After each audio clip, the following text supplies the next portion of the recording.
Morning, and to repeat what John said, thank you for coming, and we do hope these become regular events. From our point of view, they're very much listening events. We think it's important that we have a good working relationship with local businesses. We need to know what support people need, but also when we should keep out of it, when we shouldn't interfere. You know, trying to get a more circular economy where people spend money locally, where we become a destination. The interesting thing, there's two interesting little things I'll bring up first of all. One was a sort of survey Middlesex University did a few years ago, what people wanted to do when they left university, how they see their future. Now the highest one, and it's about 18-19%, but higher than anything else, was people wanted to set up their own business. There is an entrepreneurial spirit, and that's a big plus for us as well. We want to help people succeed. And interestingly, that proportion was more amongst women and black students, who I think thought that, well, if I'm my own boss, I don't have to face some of the systematic problems you can have and so on. So I think it's important we support that. But the main thing is, yeah, I'm leader of the council. I won't pretend to you that I have all the answers to everything. So talking to the right people, talking to businesses about business needs is a learning experience for me. My connection, certainly with small businesses, was my dad did 40 years as a market trader in Nottingham, Newark, that part of the Midlands. And I did a couple of goose fairs. And I found that his job was selling the gold and silver. My job was to try and stop young kids nicking all the bangles and plastic jewellery at the front. So I was more security than selling. But you also realise that we had to be there at 6 and we finished at midnight. So you're talking about 3 days of 18 hours. It's almost like being a counsellor. That it's hard work, that you have to put your heart and soul into it. And that we need to have that relationship. Now, we've got a certain plan, and we take turns going through the quick slides, and then I'm happy to answer any easy questions, and any difficult questions I'll pass over to Anne. So if you want to introduce yourself, Anne. Sorry, thank you all for coming. I'm just noting that we're going to be in group sort of table discussions, and as normal there's a large congregation at the back, so if at that point you wanted to come forward, there's plenty of space in the front. I'm Anne Clarke. I am the Cabinet Member for Community Wealth Building, which is a very fancy title to say that I look at local economy skills, and I also work with organisations like Boost over there and our higher education partners. We'll be going through some slides talking about people, places, and planet, which is a theme that runs throughout the administration in Barnet.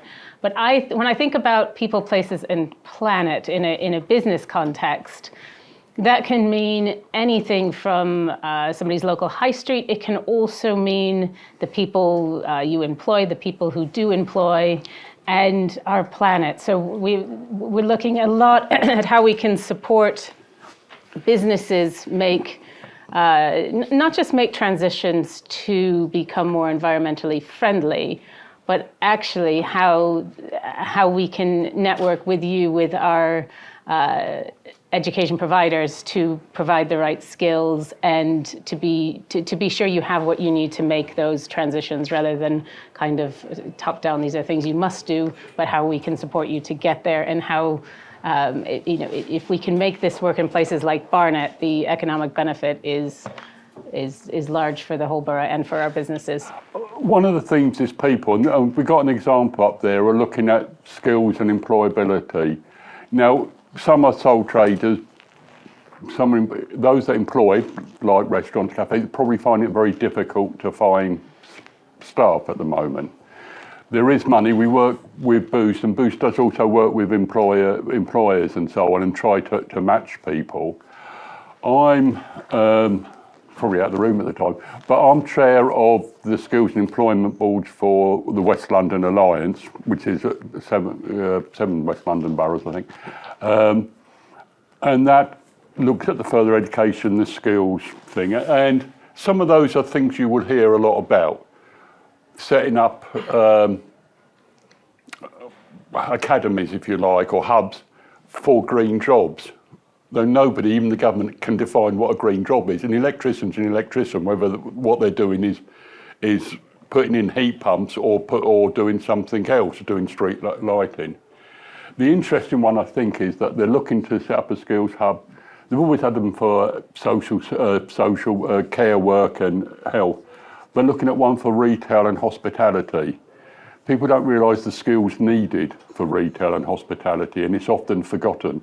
So that hopefully will help tackle some of the shortages. We're also looking to tackle inequalities, and everybody says that, but it's important to remember that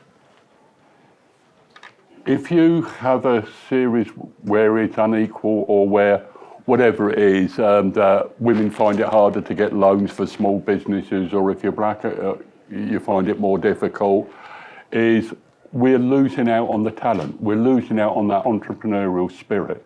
We need to give people the opportunity to be the best they can and not let any, well, I have to say, systematic racism or misogyny stand in the way. So we are very strong that we have to support different groups with the skills, with finding their own way. The example given is that we had a special meeting, I think, for the supply train. That's the other thing. The council does spend money. It's your money, so thank you. But it does spend money. It does have a lot of contracts. It does have a lot of suppliers. If you think about how big Barnet is, keeping the highways going, trying to add dynamism to the local high streets and so on. But the important thing there is trying to find local solutions for local problems, trying to keep that money circulating locally, trying to help the aspirational wishes of people in Barnet to make their own way. So that's why I said it's important that we listen. There's no silver bullet. No, we can't make parking free everywhere all the time. And the one council that did try that, Oxford, had to change it in half an hour because it was absolute bedlam. The whole city, it doesn't work. It doesn't work. Business rates are set by government. We collect them, but we have no say over how much they are. And what people don't realise, if you've got a business, a shop front, you'll get a business rate demand from the council, from Barnet Council. We actually get 30% of the money. 20% goes to the GLA and 50% to the Treasury, but we get the blame for the cost. You know, it's quite a clever system, really. It's like the government said, well, we're going to give more money to local government. You can put council tax up by more. So we send out a bill and get the blame, and they count it as money going to local government. But there are things we have to do. We have to make sure that older people, people with dementia, people with disabilities, people with learning difficulties have good and proper services. And that is also businesses. That is also a job. I think we have about 60 or 70 home care providers in Barnet, just in one borough. So keeping things as locally as we can, keeping the money circulating locally, supporting people locally is a big thing. So when we're looking now at our high streets and where we can invest with them, where they make sense. Matt has given me some helpful examples of where things could go better, and that's absolutely why we're here today, to be listening where we can empower our communities. So we have several residents associations, we have a few town teams, we have a few businesses associations. What we don't have across the borough is a uniform set of organizations who look after our high streets, either as volunteers or professionals. So that it's a bit of a patchwork, but I also think that's how communities often are. And we're very interested in engaging with our communities to look at what's working well and what could work better with some support. We're also looking directly at the economies on our high streets. So if you look, we have seven major high streets across across Barnet, and each one is very, very different. So what you find in High Barnet, Golders Green, or Edgware is very different. The retail offer is very different. The business success rate is very different. And crucially, in those communities, there's a different set of values in terms of what the community would like to see in their local area and their high street. So sometimes we find that we have residents who don't like the high street offer, so they go somewhere, they take their business somewhere else. In Barnet, for a long time, it was always advertised how quickly you could get out of Barnet. That doesn't help our local economy. If every time there's a regeneration, the first thing it advertises is how quickly you can get somewhere else. It doesn't help people invest in the area. But equally, places like Finchley Central, where we have a theatre, but not necessarily anything to do after the theatre. So it's looking at how we can connect these things where we can. The council doesn't control what businesses go where, but what we can do is work with our communities. And when we do have investments, developments, other ways of raising community infrastructure levy coming forward, we can look at where we can put some of those strategies in places and what partners we can work with. And that's very important to us. It's also important to the future of the borough to have a vibrant borough that people don't just like to live in, but like to be in. And that's the transition we're trying to make. The example is the Hidden Gem Summer Campaign. So council ran a campaign, you probably saw it around your high streets. And it was looking at those local businesses that really make a big difference, or a local business that's a shining example of something that people really, really like on their high street. So be that the local curry house, or another example in High Barnet. I don't actually live in High Barnet. I'm just going to talk about it a lot today. But a small cupcake shop, whatever that hidden gem is, to kind of shed some light on our high streets, and really give our small businesses the attention they deserve. There's one coming up, which I don't think we're talking about today, but it will be on our website. So when you scan that code, I think it gives you our business emails. We have another one coming up in the winter time as we come close, as we near the winter festivals. Part of that is important. There is money, and there will need to be more money for retrofitting, which again is using the skills of craftspeople we've got, but for a carbon reducing objective. Looking at the circular economy, and what that means is, I'll give you a simple example. I live in North Finchley. There's quite a few cafes, including independent cafes. You will see a lorry come and deliver, I don't know, fresh fruit, tea, but they're next to a greengrocer's. It's trying to encourage people to use that local suppliers, so that in those localities it reinforces each other. You try and create virtuous circles, which also means less traffic, less park, less air pollution. A lot of our high streets, and I know it's not just about high streets, in fact most businesses are run from people's homes, is just the way the suburbs developed, is they tend to be ribbon developments, so they're alongside high roads, which means if you want to visit a place, you're always crossing roads. And there tend to be bus routes, and there tend to be difficulty. Is there a way we can look at how traffic flows? Is there a way we can introduce more? And the interesting thing, again, and this was a survey in Barnet, I think, again, it was North Finchley at the time, this a few years ago, that 85% of customers walked or came by bus. Very few actually came by car. And where they were coming by car, they'd go to Sainsbury's, the shop in Sainsbury's, take the stuff down, then drive away, or to Aldi's, or to Waitrose. The people who wandered around and did the opportunity and maybe bought clothes or went for a cafe, went for a drink, are those that aren't using the cars. So we have to think, what does that mean? How can we make it a better experience? Now, if it means that you have to keep crossing roads in the rain in a November day, that isn't particularly encouraging.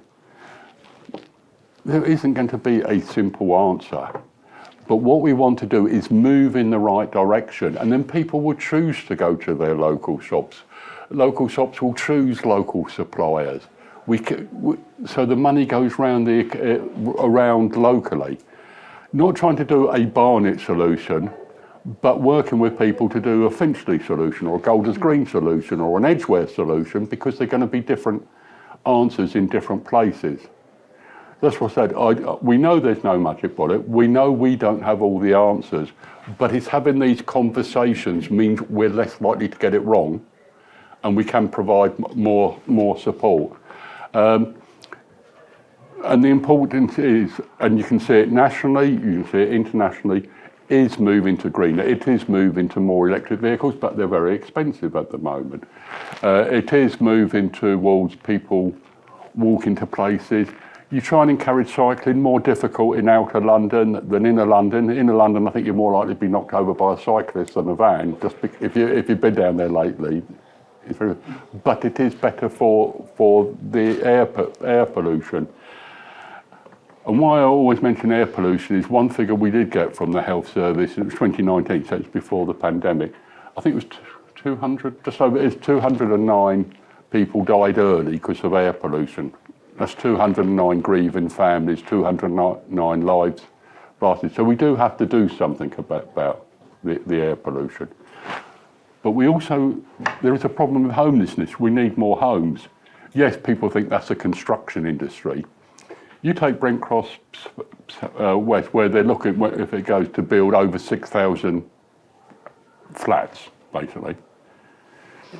That's 6,000 washing machines. How much carpeting is that? You know, there are things that you can try and get the local suppliers, the local white goods suppliers, so that the money stays within Barnet. That's our main interest, is having a virtuous economy. Yeah, so it's really important to have a single entry point. And to translate that means when you try to ring up the council, you try to email the council, that you actually get through to a person rather than trying to sort of navigate your way around the council if you're a business. And that's really important. And I know Ollie's been working on that, and hopefully that's working well. I did have an email the other day from somebody saying that they tried to email and their email bounced back. So that was probably not a good example of how that works effectively. But it's important to move over to that, to a more user-friendly system, a more business-friendly system. And then the example of business toolkit and key online service briefings. I think what we're doing in the various town centres is basically talking to people and seeing where that's a possibility. It's not going to be a possibility everywhere, because they're major roads. An example is High Barnet. If you try to close High Barnet, you're actually stopping traffic coming down St Albans Road and so on. But there are places where it could be possible on part of the road. It is pedestrianisation. One thing is widening the pavements to give more pavement, and you probably see, and it's different in different areas. You go to Mill Hill, a lot of traders come out onto the street, so it narrows the street, but it also provides more seating space. That doesn't work everywhere. I really do think that I'd rather say it can be considered anywhere, but we have to talk to the local businesses and local people about what they want and not presume we know best. But pedestrianisation would be a big help, I think, in 2 or 3 places. You also want to encourage people to use buses and so on. Shops also need places where goods can be loaded and unloaded. So it's very hard to completely clear. But you can look at timing. If all loading and unloading had to be before say 10 or after 4, you've got a gap where you don't need the loading bays. But this is about trying to find local solutions, and I think it'd be different in different areas. My thing is, and it isn't a cop-out, is that I don't expect to know all the answers to everything. I'd rather talk to Mill Hill, talk to people in Edgware about what would work for them. So I'm saying it's one of the things that could happen, but we have to work locally with people to make it happen.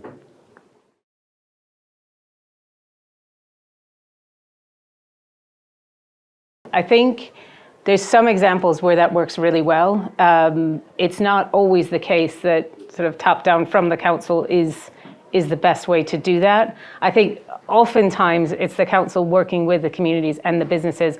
We're just in Edgware, this is the first business improvement district, and that's just getting off the ground. So I think it would be fair to reserve comment of the success of that other than it's just starting. But that's very much council working with businesses in Edgware, communities in Edgware, and that's an example of that starting. This hasn't happened with much council involvement before. I mean, I've been part of something called the Cricklewood Town Team for 15 years. We've never had support directly from the council, but sort of now we do. And I think where that works, it can work really well, but I don't know that it would always be the case that the council would go into every high street and sort of set up a business and communities relationship. I think it is very much the job of the council to have those relationships, but the way those network, I think the way our town centres are quite different, it would work different in each area. But I would really like to chat with you after to see how we can sort of make that work. But I will also say that where we do have strong town centre teams or business groupings, it's really good to plug into those where you're working with charities, because the existing networks tend to be the strongest in terms of being able to support a new business or a new charity. And could I just add that the thing with networks, I always find interesting. We could spend all our time talking to each other, but we we have to get things done as well, as do you. There's geographically based ones. An example there is West Hendon recently have set up a traders association. Yeah. But there's also networks of common interest which aren't based on the geography. It might be based on the type of work. So you have a network in construction or a network in supplies.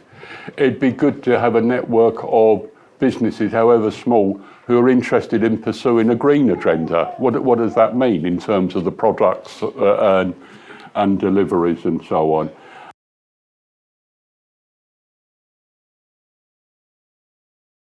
It's been used in places. The issue is, and I don't know if you watched this, Mary Portas did a whole thing on this where she was able to get some landlords to agree to meanwhile space where they had many vacant shop fronts. I think the honest answer is around funding. So these are shops that are privately owned, and there'll be private contracts to work out. It would depend on funding coming forward for meanwhile use and those landlords agreeing to those spaces to be used. Sometimes if you are able to find that, let's say a landlord has 6 or 7 properties that are empty, sometimes, and this is theoretical because there's nothing, I mean, we can't force a private landlord to do anything that they don't want to do in terms of letting, but sometimes they would understand that having 1 or 2 of those shops let is better than all being empty on the same high street, and that's the sort of thing you'd be looking at. I think specifically with Golders Green, it's probably better to have a separate conversation about that, because I think it could take up all of our time, and John's giving me a nudge that it's time to move on. No, I'm still looking at that.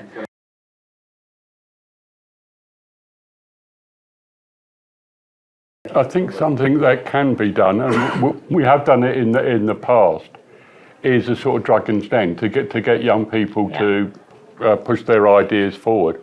Now, if we can ask local businesses to be the judges on that, and perhaps we can do some sort of award, young entrepreneur award and so on, to encourage young people to get involved.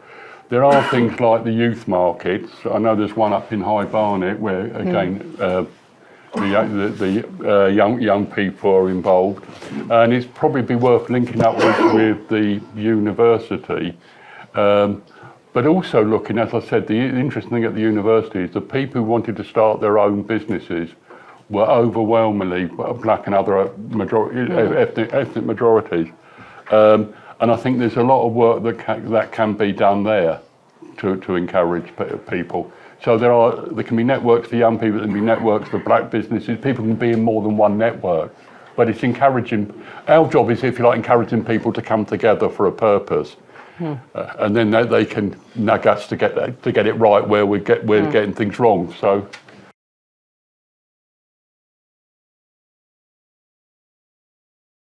we are reviewing the whole parking thing. I don't know what will come out of that, but we should have some answers. It is difficult.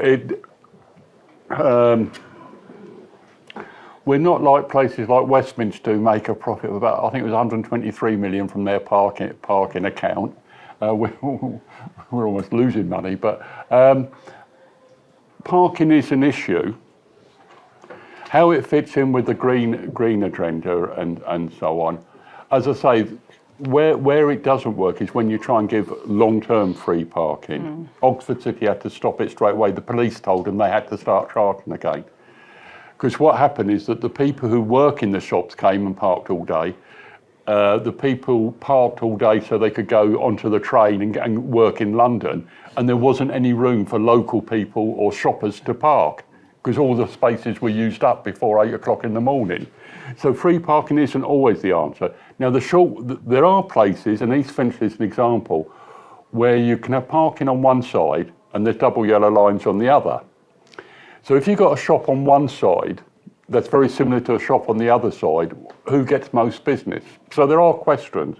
And I personally quite like the Whetstone one, where you change the hours of parking on each side. So you keep the traffic flowing, but there is always a parking available. There is a review, happy as we go round to talk about it.